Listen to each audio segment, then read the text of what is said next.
नमस्कार, स्वागत है आपका डे न्यूज में। मैं हूं आपके समक्ष आध्या सिन्हा। करवाऊंगी रूबरू शहर के ताजा तरीन खबरों से, लेकिन खबरों पे नजर डालने से पहले आइए नजर डालते हैं उन तमाम खबरों पे जो बनी है आज की सुर्खियां।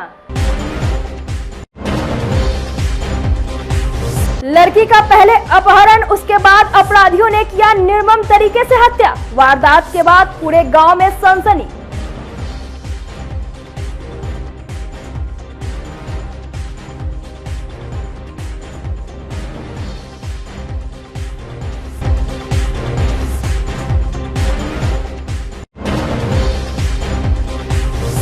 प्रॉपर्टी डीलर मुकेश पांडे हत्याकांड का मुख्य आरोपी जमीन माफिया मुन्ना खान गिरफ्तार।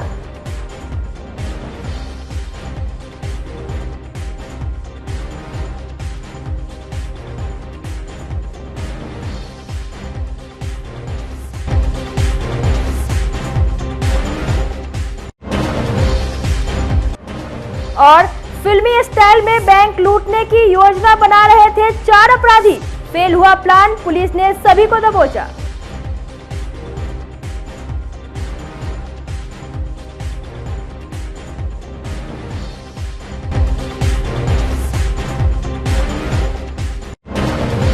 तो ये थी आज की सुर्खियां। अब खबरें विस्तार से। मुजफ्फरपुर में इंसानियत को शर्मसार कर देने वाला एक मामला सामने आया है, जिसे सुनकर आपका दिल दहल जाएगा। पारू थाना क्षेत्र के एक गांव में किशोरी की चाकू से गोद कर हत्या कर दी गई। उसका शव पोखर में मिला। शरीर पर 50 से अधिक चाकू के निशान थे और अन्य गंभीर जख्म भी थे। दुष्कर्म की भी आशंका जताई जा रही है। मामले की जांच में पुलिस जुट गई है। मृतका रविवार रात करीब 8:30 बजे के बाद से गायब थी। परिजन उसकी तलाश कर रहे थे। इसी बीच चौर स्थित पोखर में सोमवार सुबह उसका शव मिला। किशोरी के शरीर पर 50 से अधिक जगहों पर चाकू के जख्म के निशान हैं। उसे बेरहमी से गोद कर मारा गया। सुबह घास काटने गई महिलाओं ने धान के खेत में बाल और खून देखा। कुछ दूर आगे बढ़ने पर अर्धनग्न अवस्था में किशोरी का शव मिला। महिलाओं के शोर मचाने पर ग्रामीणों की भीड़ जुट गई। स्थानीय लोगों की सूचना पर पहुंची पुलिस मामले की छानबीन में जुट गई है। इधर घटना को लेकर गांव में आक्रोश है। मंगलवार को पोस्टमार्टम होने के बाद शव गांव पहुंचा, जिसके बाद कोहराम मच गया। परिवार अपराधी की गिरफ्तारी की मांग कर रहे हैं। आक्रोश इसलिए है कि यहाँ SC ST की एक हमारी बहन थी, उसके साथ कुछ अपराधियों ने जघन्य अपराध करके गैंग रेप करके उसकी निर्मम हत्या कर दी है। इसके विरोध में भीम आर्मी से हम लोग आए हैं। हम वैशाली प्रखंड के भीम आर्मी के अध्यक्ष हैं और हम अपने बहन के न्याय के लिए यहाँ आए हैं। थाना प्रभारी भरुआगिरी जो दलाल बना हुआ है सत्ता का, अभी अगर कार्रवाई नहीं करेगा तो इसको थाना से बाहर निकाल के थाना में ताला मारेंगे, क्योंकि एक मामला नहीं है, 3 मामला है इस थाना क्षेत्र का। इस सत्ता के दलाल चाटुकार बन के केस को दबाने में लगा हुआ है। इसको हम लोग दबने नहीं देंगे। अभी थाना में घुस के ताला मारेगी भीम आर्मी। किसी गिरफ्तारी नहीं हुई अभी तक ही कोई। अरे बोल तो दिया, इस सत्ता के दलाल सब है, चाटुकार है, गिरफ्तार करेगा? लगता है आप लोगों की गिरफ्तार? बोलिए, आप लोग को लगता है कि गिरफ्तार करेगा? कोई नहीं। हम लोग भीम आर्मी से हैं, पूरे वर्ल्ड में भीम आर्मी काम कर रही है। आए दिन ऐसा केस आता है। सबसे ज्यादा पारू थाना क्षेत्र इसका क्राइम में आगे है। एक मामला रहता तो कहते कि फर्स्ट बार मामला हुआ। 3 मामला संगीन मामला इस थाना क्षेत्र का है। अगर तत्काल थाना प्रभारी कोई कदम नहीं उठाते हैं तो हम लोग थाना में अभी घुस के ताला मारने का काम करेंगे। हाल में पीड़ित परिवार को न्याय दिलाएंगे और हाल में पीड़ित परिवार को न्याय दिलाया जाएगा। और मैं बिहार सरकार से नीतीश कुमार को ये कहना चाहता हूं कि नीतीश बाबू, आप अपना दिमाग और कान खोल लीजिए, क्योंकि अब भीम आर्मी आपका जुल्म और अत्याचार, आपके प्रशासन का अत्याचार बर्दाश्त नहीं करेगा, क्योंकि आपके सुशासन और प्रशासन संरक्षण दे के माफियाओं को और हमारे बहन बेटी के साथ रेप बलात्कार करवा रहा है। प्रशासन खड़ा होकर इज्जत लुटवा रहा है। इसका सबूत मेरे पास है। अगर तुरंत कार्रवाई अविलंब नहीं हुआ, को फांसी की सज़ा नहीं हुई, तो मैं बिहार सरकार को और इस देश भारत के बिहार के प्रशासन और पारू थाना क्षेत्र के प्रशासन को एक घोषणा करता हूं कि पूरे बिहार का चक्का जाम कर दिया जाएगा भीम आर्मी द्वारा अगर अविलंब गिरफ्तारी और मुआवजा नहीं मिला पीड़ित परिवार को। तो थाना प्रभारी को अभी हम लोग बाहर थाना से निकाल के थाना में ताला मारने का काम करेंगे, क्योंकि ये सत्ता का दलाल है। ये सब बंदूक लटका के अगर हमारा समाज का कोई जाता है सब थाना में से भगा देता है, उसका सबूत मेरे पास है। सब रिपोर्ट नहीं लिखता है, FIR नहीं लिखता है, इसका सबूत मेरे पास है। ये सब इतना गुंडा सबको संरक्षण देके खुद वर्दी में गुंडा बना हुआ है। हम लोग बाहर निकाल के इसको थाना में ताला मारने का काम करेगी। इसकी जितनी निंदा की जाए वह कम है, और हम तो समझते हैं कि इस धरती पर यह पहला घटना है जो इतना द्वंद्वी पार कर गया है। कैसे इस तरह से एक जल्लाद भी उतना निर्दयी नहीं हो सकता है जितना निर्दयी होके ये घटना का अंजाम दिया है। इस पर जितना बड़ा भी कठोर से कठोर कार्रवाई हो, कानून करे और सजा दिलावे। लोगों में काफी यहाँ आक्रोश भी है। एकदम होगा, ये आक्रोश वाला बात ही है। हम लोग तो यहाँ से 15 किलोमीटर घर है, हम लोग देख के दुखी हैं, सुन के दुखी हैं। आए हैं, देखे हैं, हिम्मत काम नहीं कर रहा है डेड बॉडी देखने का। इस तरह का हुआ है। आरोपित लोग फरार है, सब लोग पकड़ाएगा, सब कानून के एक पकड़ाएगा, सब जाएगा जेल। कोई बचने जा रहा है थोड़ी, इस घटना में कोई नहीं बचेगा। कोई उसको मदद करने वाला नहीं मिलेगा इस धरती पर, जितना बार गलत किया है। क्या मांग रहे हैं प्रशासन से?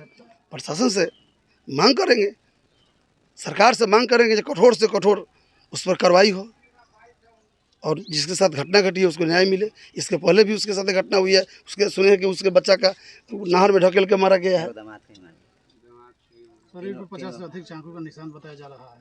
अरे बोले ना, इसकी जितना निंदा की जाए कम है। कि पहली घटना है, देख के रूह कांप जा रहा है। स्थान को भी काट दिया गया। अरे मत कहिए भाई, देख के रूह कांप जा रहा है, मैं बोल रहा हूँ।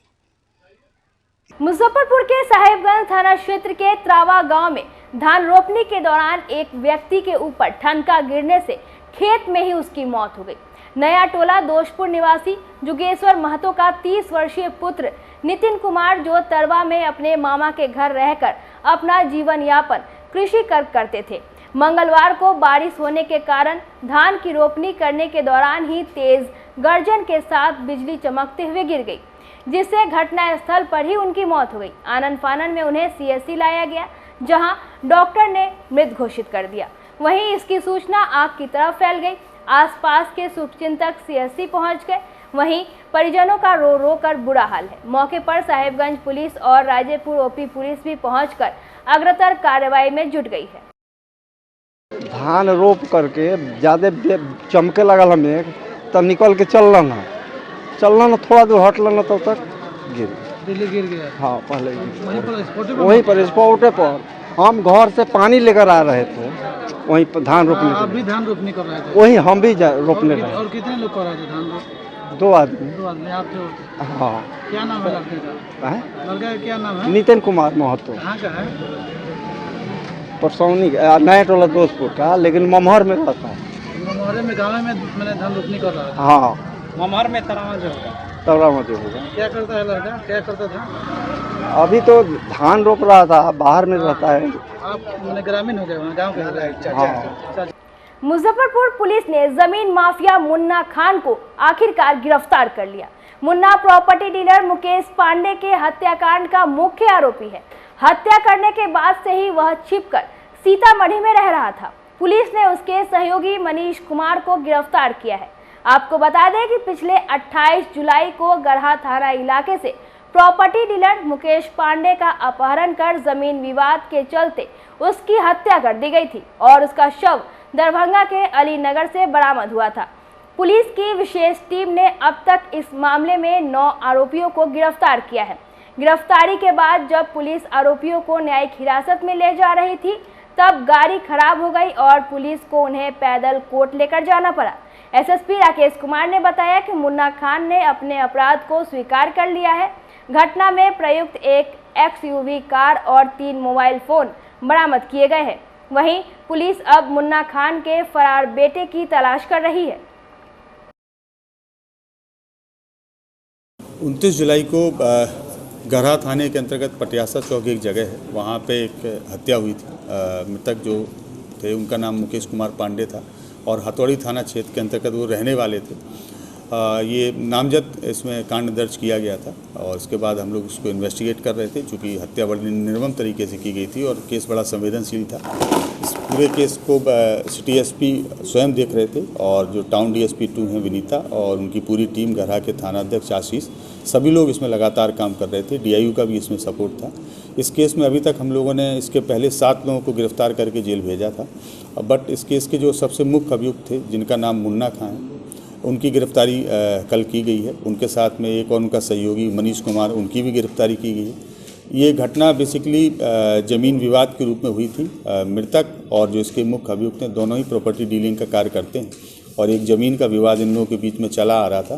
29 जुलाई को इन्होंने जो घटना स्थल है वहाँ से जो मृतक थे उनको अपनी गाड़ी, एक स्कॉर्पियो है, उसमें पकड़ के ले जाया गया था। रास्ते में उनके साथ मारपीट भी की गई और मारपीट के दौरान उनकी मृत्यु हो गई गाड़ी में ही। इसके बाद ये लगातार गाड़ी को घुमाते रहे, इनको कोई सुरक्षित जगह नहीं मिल रही थी जहां वो डेड बॉडी को फेंक पाते। फाइनली दरभंगा ज़िले में अलीनगर थाना है, वहां पे एक सुनसान जगह देखकर झाड़ियों में मृतक की जो बॉडी थी वहाँ पे इन लोगों ने उसको छिपा के रखने का प्रयास किया। हालांकि अगले दिन पुलिस ने बॉडी वहाँ से रिकवर कर ली। अभी तक इस केस में हम लोगों ने कुल 9 लोगों को गिरफ्तार करके जेल भेजा है। इसमें 2 लोग अभी और बाकी हैं जिनकी गिरफ्तारी के लिए हम लोग प्रयासरत हैं। इनके पास से उस गाड़ी को भी हम लोगों ने जब्त किया है जिस गाड़ी में पूरी घटना घटित हुई थी और गाड़ी से ले जाके वो जो शव है उनका वो रखा गया था। हम लोग गाड़ी की अभी FSL जांच भी करवा रहे हैं। इसके अतिरिक्त 3 मोबाइल फ़ोन भी हम लोगों ने जब्त किए। कौन सा सर ज़मीन है जिसकी वजह से विवाद हुआ है, कुछ क्लियर होता है? हाँ, वो पटियासा चौक एक है, वहाँ पे काफ़ी सारा लैंड है जिसको ये लोग मिलके परचेज करते थे, उसी से संबंधित। सर मुन्ना खान का कुछ आपराधिक, बहुत लंबा आपराधिक इतिहास इनका है। लगभग 7 केस इनके ऊपर हैं इस ज़िले में अभी तक, जो हम लोगों को प्राप्त हुए हैं। और जैसी सूचना मिली है कि सीमावर्ती ज़िले सीतामढ़ी में भी इनके ऊपर कुछ आपराधिक कांड दर्ज हैं, वहाँ से हम लोग प्राप्त कर रहे हैं। रिकवर भी इनके पास? इनके पास से जो बरामदगी हुई है, एक तो गाड़ी स्कॉर्पियो जिसमें घटना घटित हुई थी वो बरामद हुई है। इसके अतिरिक्त 3 मोबाइल फ़ोन हैं जो इनके हैं और एक दूसरा अभियुक्त मनीष है उसके हैं। और इसके अतिरिक्त 31,000 रुपये हैं जो इनके अपने हैं, बट हम लोगों ने उसको सीज किया। मुजफ्फरपुर पुलिस ने बड़ी कार्रवाई करते हुए माइक्रो फाइनेंस बैंक को लूट की योजना को विफल किया है। साथ ही लूट की योजना बनाने वाले 4 अपराधियों को गिरफ्तार किया है। गिरफ्तार अपराधियों के पास से पुलिस ने लोडेड पिस्टल और कट्टा बरामद किया है। दरअसल पुलिस को सूचना मिली कि कुछ अपराधी कांटी थाना क्षेत्र के शादातपुर फ्लाईओवर के पास इकट्ठा होकर माइक्रो फाइनेंस बैंक लूट की प्लानिंग कर रहे हैं। थानेदार सुधाकर पांडे ने टीम बनाकर मौके पर छापेमारी की और 4 अपराधी को दबोच लिया। तलाशी लेने पर उनके पास से हथियार भी बरामद की गई। गिरफ्तार अपराधियों की पहचान अय्यापुर थाना क्षेत्र के बैद्यनाथपुर के राजा कुमार, उसी गांव के उपेंद्र कुमार, कांटी थाना क्षेत्र के छपरा धर्मपुर निवासी मनोज कुमार और बोचहा थाना क्षेत्र के भगवानपुर ढड़िया निवासी गौतम कुमार के रूप में हुई है।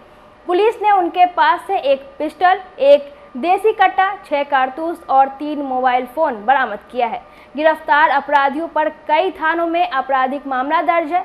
एसएसपी राकेश कुमार ने बताया कि यह सभी अपराधी योजना बनाकर बड़ी अपराध की घटना करते थे। इसके साथ ही इन लोगों के द्वारा हाईवे पर लूटपाट भी की जाती थी।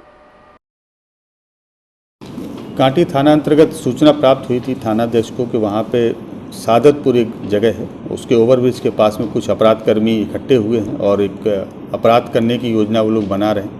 इस इनपुट के आधार पे जो थानाध्यक्ष हैं वहाँ के इंस्पेक्टर सुधाकर और उनकी टीम ने रेड की और रेड के दौरान 4 लोगों को वहाँ गिरफ्तार किया गया है। चारों ही बड़े खूंखार अपराधी हैं और विशेषकर लूटपाट और डकैती के कांडों में ये पूर्व में भी जेल में जा चुके हैं। इसमें से जो मुख्य अपराधकर्मी हैं उनका नाम गौतम कुमार है, इसके अतिरिक्त राजा है, मनोज है और उपेंद्र है। ये चारों ही अपराधकर्मी हैं। ये चारों अपराधकर्मी इसी ज़िले के रहने वाले हैं। इनके पास से 2 अवैध हथियार भी बरामद किए गए हैं। इसके अतिरिक्त मोबाइल फ़ोन भी बरामद किए गए हैं और कुछ जिंदा गोलियां भी बरामद की गई हैं जिसका डिटेल्स हम आप लोगों को शेयर कर रहे हैं। ये लोग बेसिकली झापा के अंतर्गत एक माइक्रो फाइनेंस कार्यालय है जिसमें इन लोगों को सूचना प्राप्त हुई थी कि लगभग 40 लाख रुपये वहाँ पर हैं और उस माइक्रो फाइनेंस में लूट करने की इन लोगों की योजना थी। लेकिन पुलिस को समय पर सूचना मिली और पुलिस ने इसमें बहुत अच्छा काम किया। हम लोगों ने न केवल इन 4 लोगों को गिरफ्तार किया है बल्कि एक जो बड़ी घटना घटित हो सकती थी उसको नाकाम भी किया। हाँ, बरामद है। मैंने आपको बताया कि 2 अवैध हथियार बरामद हुए हैं। एक पिस्टल है, एक कट्टा है, जिंदा राउंड गोलियां हैं और इसके अतिरिक्त मोबाइल फोन्स। क्रिमिनल रिकॉर्ड भी है इनके? हाँ, इनका बहुत लंबा आपराधिक इतिहास है, जिसमें जो मनोज कुमार है इनके ऊपर 9 कांड दर्ज हैं। इसके अतिरिक्त राजा कुमार और गौतम कुमार है, इनका भी आपराधिक इतिहास है। वर्ष 2021-22 में ये लोग NDPS के मामले में जेल में गए थे।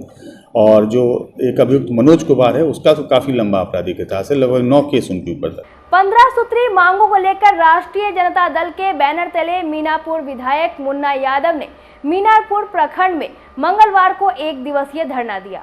मौके पर मीनापुर विधायक मुन्ना यादव ने कहा कि मीनापुर को सूखाग्रस्त क्षेत्र घोषित करे, अंचल कार्यालय में व्याप्त भ्रष्टाचार पर अंकुश लगाने, वृद्धा पेंशन वृद्धि समेत 15 सूत्री मांगों को लेकर लंबे समय से वह लड़ाई लड़ रहे हैं।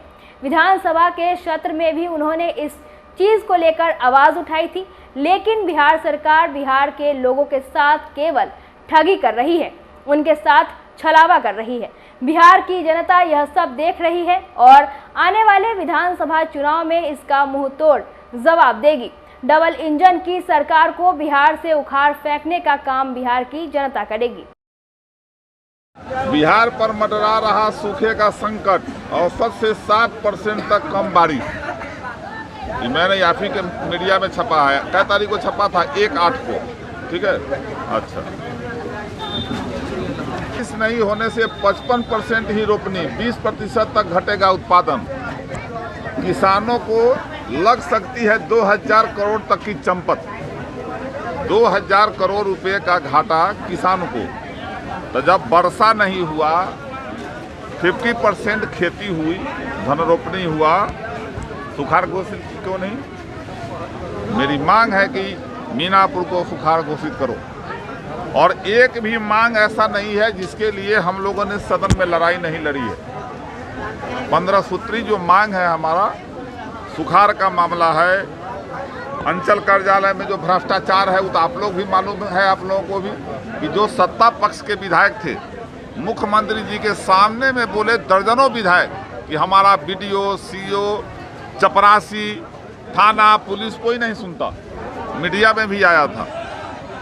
उसके बाद वृद्धा पेंशन, एक देश में कहता है 1 नेशन 1 पेंशन, एक देश में एक नियम। हमारे देश में बहुत जगह ऐसा है जहां 7500, 7900 रुपया तक वृद्धा पेंशन मिलता है।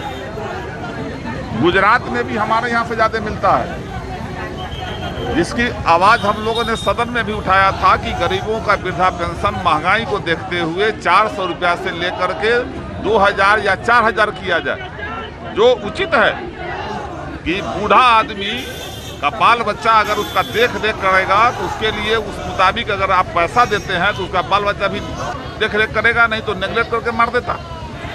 और इसी देश में और जगह 7500 से 7900 रुपया तक वृद्धा पेंशन है, तो हमारे यहाँ 2000 4000 क्यों नहीं? तो ये ठगने का पॉलिसी है। सबसे बड़ा मामला है कि 15% आरक्षण जो हम लोग के सदन में हम लोगों ने बात से बात हुआ, दोनों सदन में, विधान परिषद और विधानसभा में पारित करके और भेजा गया। ठीक है, माननीय उच्च न्यायालय के द्वारा कोई त्रुटि अगर सरकार के द्वारा हुआ पेश करने में, उसको रद्द कर दिया गया। क्या 9वीं अनुसूची में उसको शामिल नहीं किया जा सकता? मैं उस 10% आरक्षण के खिलाफ नहीं हूं जो सवर्णों को दिया गया, लेकिन वो 3 दिन में लोकसभा और राज्यसभा से पारित करके और 3 दिन में जब वो 10% आरक्षण उनको मिल सकता है, तो हमारा ये 15% आरक्षण जो सदन में पारित हुआ, जो विधानसभा में और विधान परिषद में, इसको क्यों गलत साबित करना पड़ा? और एक सवाल और है मेरा, मैं आपके माध्यम से मुख्यमंत्री जी जो भी वो भी पिछड़ा समाज से आते हैं, मैं उनसे आग्रह करूंगा कि आपने जो सरकार बिहार सरकार के एडवोकेट नियुक्त किए हुए हैं, आप जरा उनसे बात कीजिए कि उनके रहते मेरा आरक्षण क्यों खत्म हो गया। तो ये तमाम 15 बिंदु है मेरे पास। किसान के कृषि लोन जो है वो माफ किया जाए। अडानी अंबानी का 18 लाख करोड़ माफ हुआ, 18 लाख करोड़ अडानी और अंबानी का माफ हुआ, हमारे किसान का क्यों नहीं हुआ? किसान का माफ नहीं होना चाहिए। कृषि के लिए जो बिजली लगेगा, मेरा कहना है कि सरकार कृषि जो भूमि के लिए बिजली जो है मुफ्त उपलब्ध किसान को करावे। तो इन तमाम 15 सूत्री मांगों को लेकर के हम लोगों ने धरना देने का काम किया है। और दूसरी बात है कि अंचल कार्यालय में जो पूरे बिहार का मामला, भ्रष्टाचार इतना फैला हुआ है अंचल में, दाखिल खारिज में, मतलब कि आदमी गांव के गरीब लोगों को, चाहे किसी भी आदमी को गांव में चाहे बाहर हो, सब कहीं भी हो, उसको लूटा जा रहा है। कोई ना कोई अड़चन लगा देगा। कभी ऐसा भी हुआ है कि कर्मचारी रिपोर्ट कर दिया सही, सीआई रिपोर्ट कर दिया सही, सीओ अपने स्तर से उसको रिजेक्ट कर देता। हमने जिलाधिकारी से कई बार बात किया कि जब कर्मचारी और सीआई जब रिपोर्ट कर दे रहा है तो सीओ खारिज क्यों कर रहा है, ऐसे सीओ पर कार्रवाई होनी चाहिए। और कहे ना कि 15 का 15 मामला हमने सदन में उठाया, हम लोगों ने बात रखी, और वहाँ सदन में नहीं जब सुना गया है, हम लोग अब सड़क पर उतरेंगे, प्रखंड मुख्यालय पर धरना है, इसके बाद पंचायत स्तर पर धरना होगा, उसके बाद जिला में होगा, उसके बाद फिर विधानसभा का घेराव करेंगे, लेकिन प्राण नहीं छोड़ेंगे। सड़क से लेकर सदन तक लड़ने का काम। मुजफ्फरपुर के काजी मोहम्मदपुर थाना अंतर्गत रामदयालु मलंग स्थान निवासी शत्रुघ्न चौधरी ने पुलिस महानिदेशक पटना को ज्ञापन सौंपकर जान माल की सुरक्षा की गुहार लगाई है। शत्रुघ्न चौधरी ने बताया कि रामदयालु नगर जेनिथ पेट्रोल पंप के पास बैंक ऑफ इंडिया के अपोजिट में उनकी एक्सप्लोरर होम अप्लायंस के नाम से इलेक्ट्रिक एंड इलेक्ट्रॉनिक्स की दुकान है, जिसे उन्होंने मकान मालिक से 14 लाख रुपए सिक्योरिटी देकर 40 वर्षों के लिए अनुबंध कराया था, मगर मकान मालिक कुछ दिनों के बाद ही दुकान खाली करने को लेकर दबाव बनाने लगा। मजबूरन इसको लेकर उन्हें कोर्ट में मुकदमा किया, जिसमें सुनवाई अभी चल रही है। शत्रुघ्न चौधरी का आरोप है कि बीते 9 अगस्त को मकान मालिक कुछ दबंगों के साथ मिलकर उनके दुकान पर आकर दुकान खाली करने की धमकी दी और दुकान नहीं खाली करने पर हत्या की भी धमकी दी। शत्रुघ्न चौधरी ने बताया कि इस घटना से उनका पूरा परिवार दहशत में है।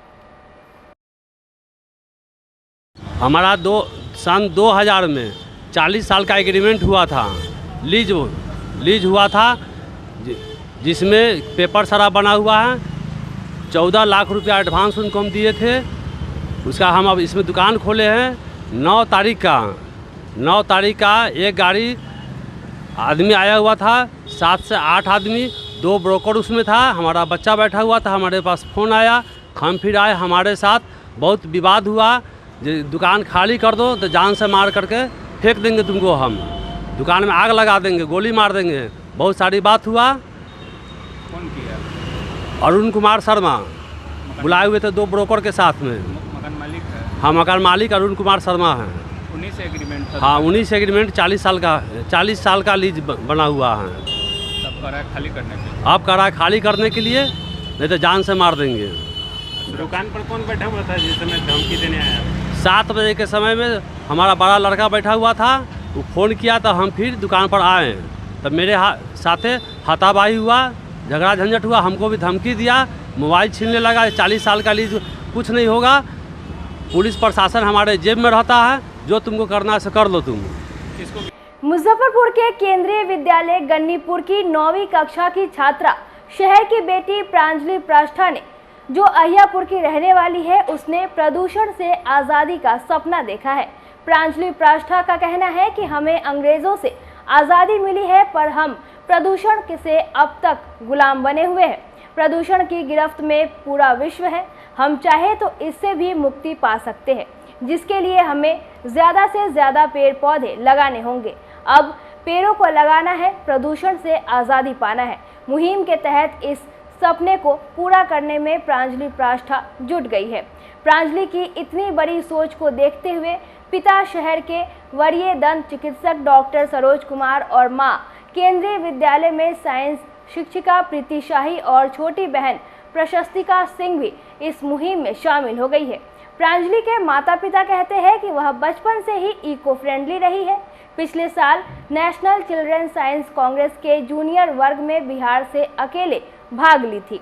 साथ ही प्लास्टिक की जगह केले के थम से इको फ्रेंडली चीज़ें बनाकर चर्चा में आई थी। वह अपने घर में भी केले के थम से फूलदान, doormat, table mat, hand purse, wall hanging सहित कई चीजें बनाकर इस्तेमाल करती है। प्रांजलि स्वतंत्रता दिवस के उपलक्ष्य में लगातार मुहिम चलाकर 50 से अधिक शहर के गणमान्य लोगों को पौधे देकर पर्यावरण संरक्षण की अपनी इस मुहिम से जोड़ चुकी है।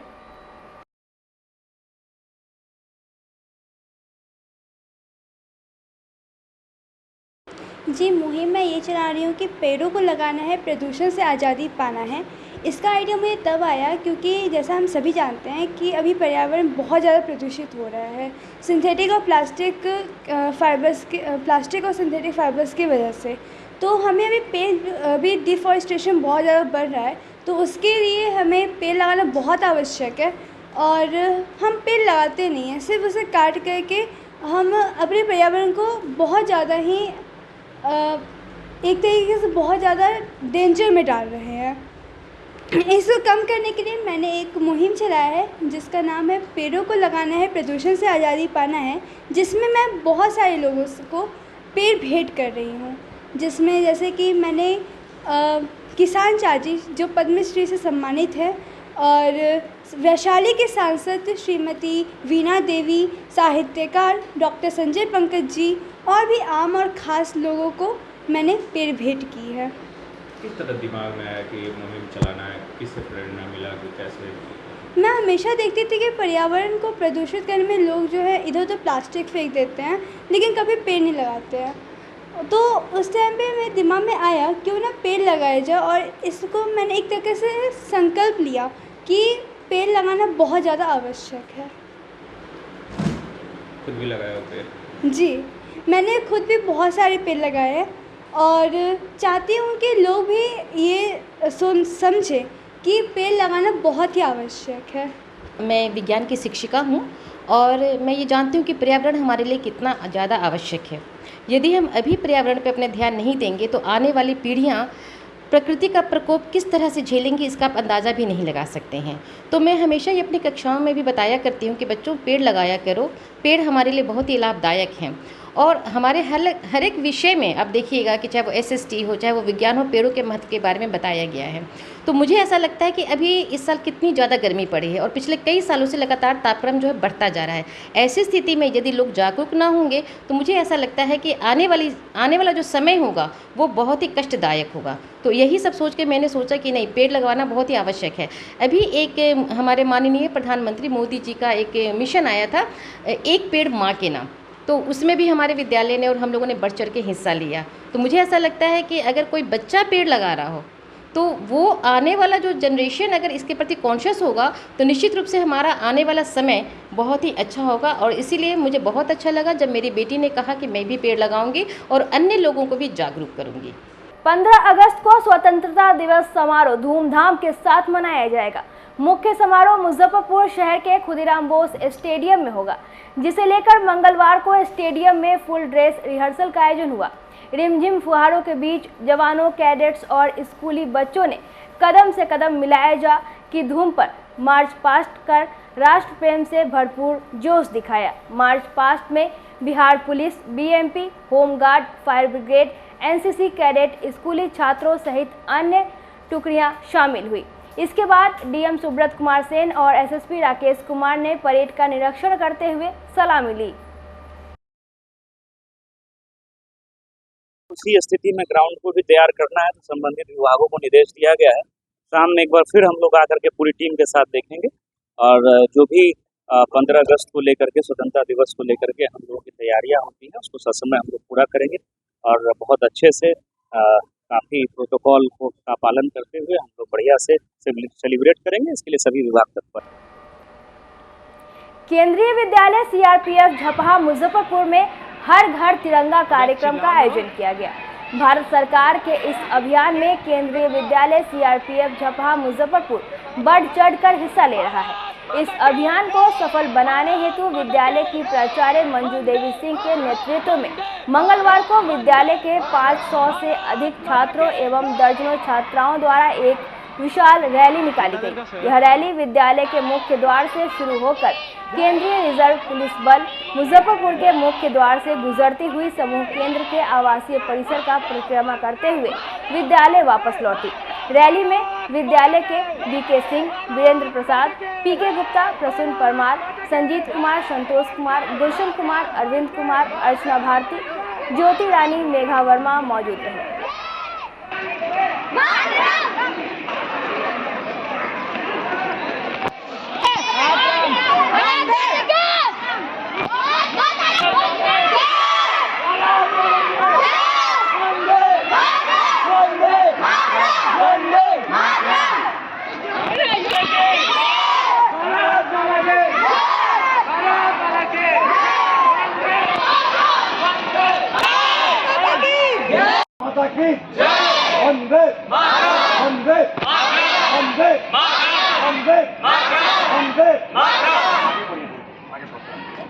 आप में से जिसका वॉइस तेज है, आवाज तेज है, वो अनाउंस वो तो रही बीच में ताला लगना चलेगा।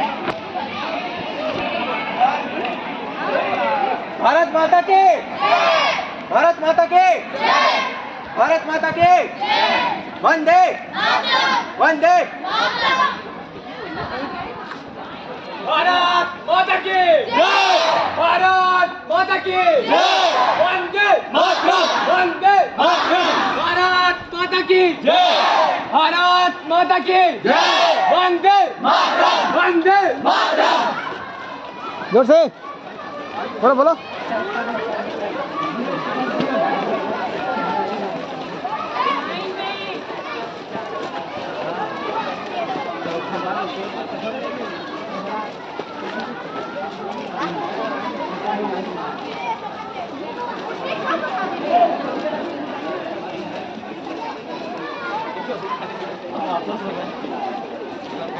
मंगलवार को मुजफ्फरपुर शहर के अखाड़ा घाट रोड स्थित जीडी मदर स्कूल के पास एक होटल सभागार में मुजफ्फरपुर परिवार संगठन की ओर से बैठक की गई।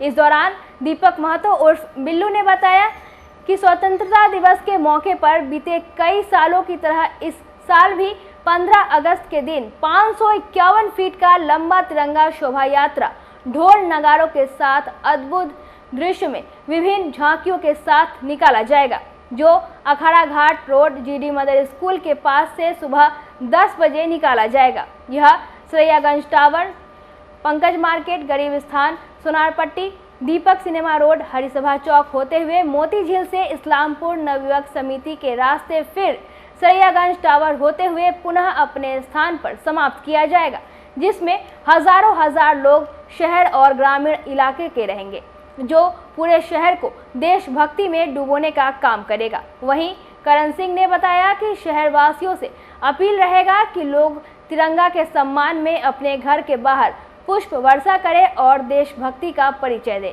मौके पर कन्हैया सिंह, करण सिंह, सूरज प्रकाश, रोहित महतो, मोहित कुमार, दीपक उर्फ बिल्लू, गोलू सहनी और अभिषेक कुमार सहित अन्य मौजूद रहे।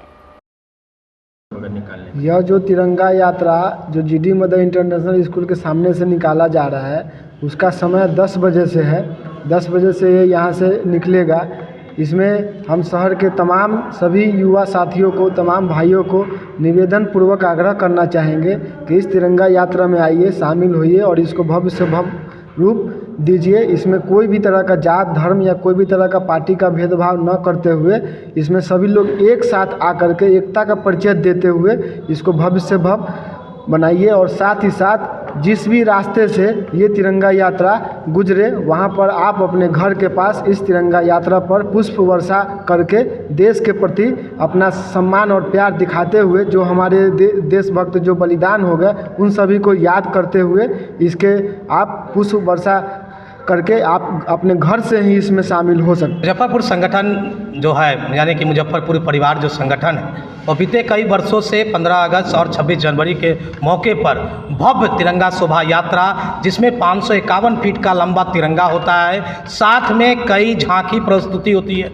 और साथ में इसके साथ इस बार कई अलग नज़ारा जो है मुजफ्फरपुर शहरवासियों को देखने को मिलेगा 15 अगस्त के मौके पर। जो मुजफ्फरपुर शहर के जीडी मडर अखाड़ा घाट रोड जहां से निकल करके सरैयागंज से पंकज मार्केट के रास्ते बाबा गरीबनाथ मंदिर के रास्ते फिर गुदरी होते हुए दीपक सिनेमा और दीपक सिनेमा से सीधा हरिसभा चौक जाएंगे। हरिसभा चौक से कल्याणी के रास्ते मोती झील और मोती झील से इस्लामपुर के रास्ते फिर नवयुवक समिति के रास्ते सरैयागंज टावर को राउंड करते हुए फिर पुनः अखाड़ा घाट जीडी मडर के पास नारायण मार्केट के समाप्त होगा।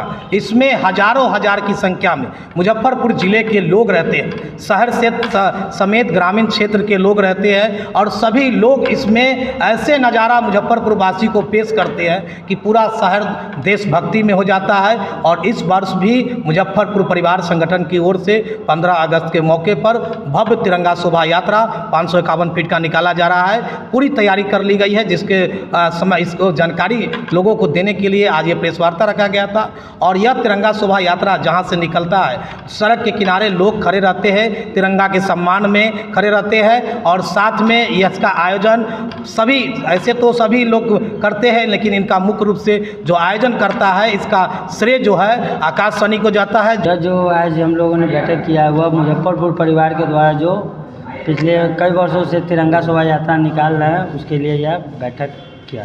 तो इस तिरंगा शोभा यात्रा में क्या क्या विशेषताएं हैं? इस बार की जो तिरंगा शोभा यात्राएं हैं इसमें बहुत सी प्रकार की झांकियां हैं, देश के प्रति जो बहुत सी झांकियां हैं। ढोल बजेंगे, नगाड़े बजेंगे, पुष्प वर्षा होगी और हम लोग यह 77वां अपने आज़ादी का वर्ष मना रहे हैं पूरे मुजफ्फरपुर परिवार के साथ।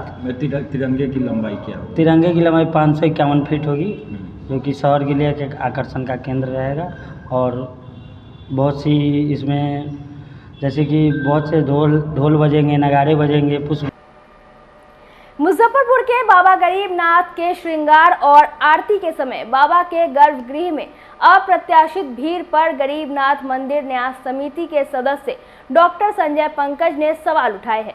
डॉक्टर संजय पंकज ने कहा कि बाबा के गर्भगृह में श्रृंगार और आरती के समय पंडित के अलावा केवल संकल्पक को ही रहने की जरूरत है, जबकि चौथी सोमवारी के अवसर पर होने वाले बाबा के श्रृंगार में जब वह शामिल हुए तो देखा कि दर्जनों की संख्या में श्रद्धालु गर्भगृह में मौजूद होकर बाबा के साथ सेल्फी ले रहे हैं और फोटोग्राफी और वीडियोग्राफी कर रहे हैं, जो कि कहीं से उचित नहीं है।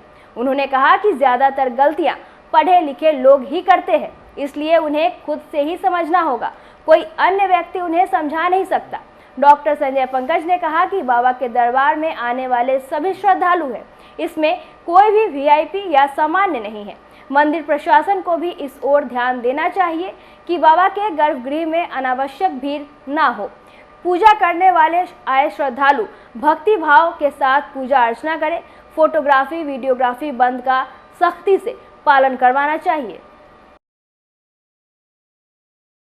बाबा गरीबनाथ धाम में आज बाबा गरीबनाथ की तीसरी सोमवारी के अंतर्गत चौथी सोमवारी के अंतर्गत महाश्रृंगार है और इस महाश्रृंगार में पुजारी के साथ साथ तथाकथित अन्य लोगों का सम्मिलित होना कहीं से भी उचित नहीं प्रतीत होता है, जबकि लिखा हुआ है कि यहाँ वीडियोग्राफी और फोटोग्राफी सख्त मना है। बावजूद इसके लोग आरती में, आनंद में, दर्शन में मगन होकर नहीं डूबते हैं, आध्यात्मिक भाव को जागृत नहीं करते हैं। और तमाम लोग, आने वाले लोगों को मैंने अधिकांश को देखा है, वे फोटोग्राफी करते रहते हैं, वे लाइव करते रहते हैं और स्वयं की फोटोग्राफी के प्रति ही सजग रहते हैं। और इसमें अच्छे अच्छे लोग हैं, जबकि होना यह चाहिए कि सब लोग आएँ और पूरी तल्लीनता के साथ, पूरे दिव्य भाव के साथ बाबा का ध्यान करते हुए आरती में सम्मिलित हो। निश्चित रूप से मंदिर के गर्भगृह में इस तरह की भीड़ का होना कहीं भी उचित नहीं है। ईश्वर सब जगह हैं, हम जहां हैं उस कोने से भी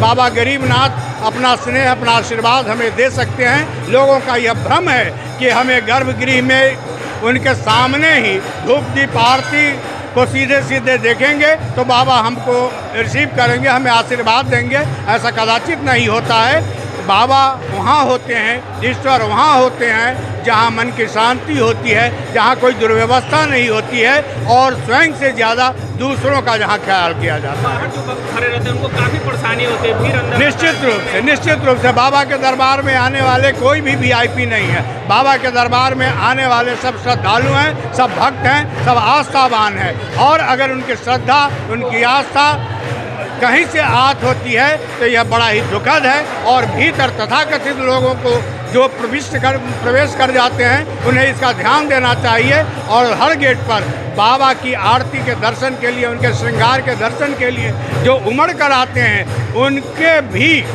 मान सम्मान की रक्षा करना चाहिए, उनके भी भाव का अभिनंदन और सम्मान होना चाहिए।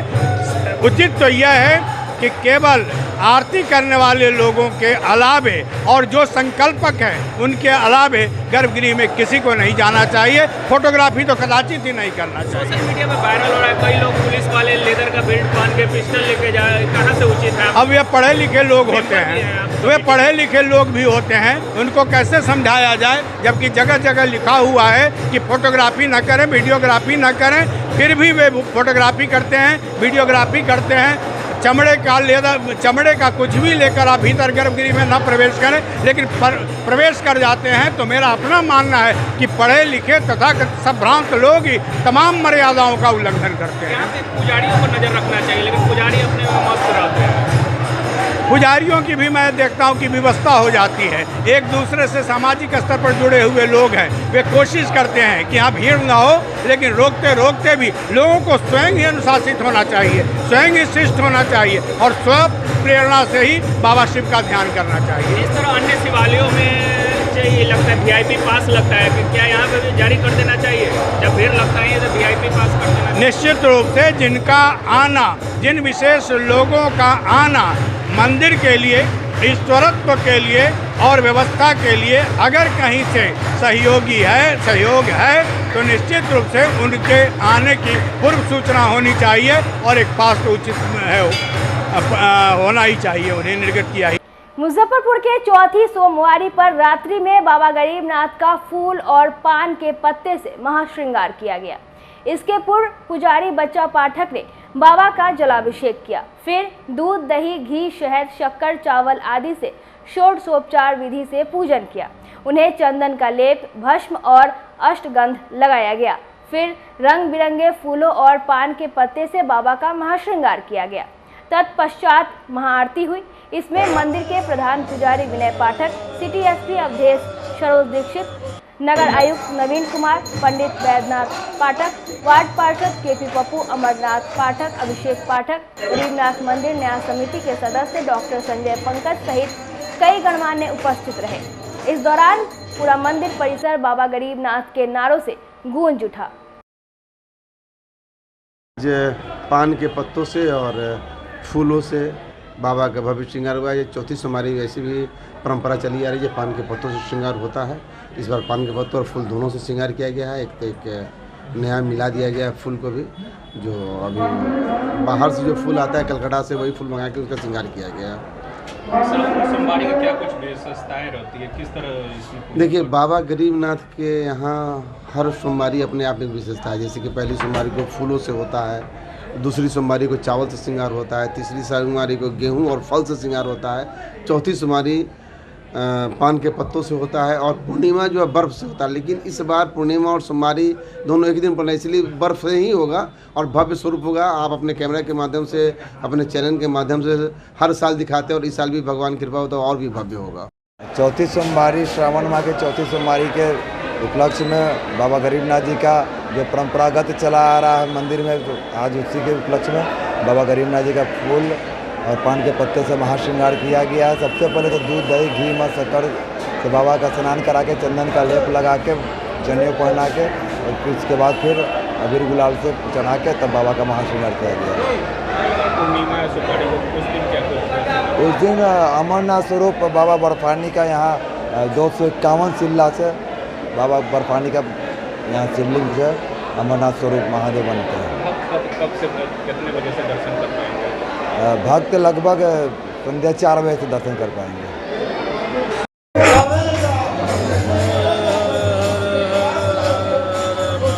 आज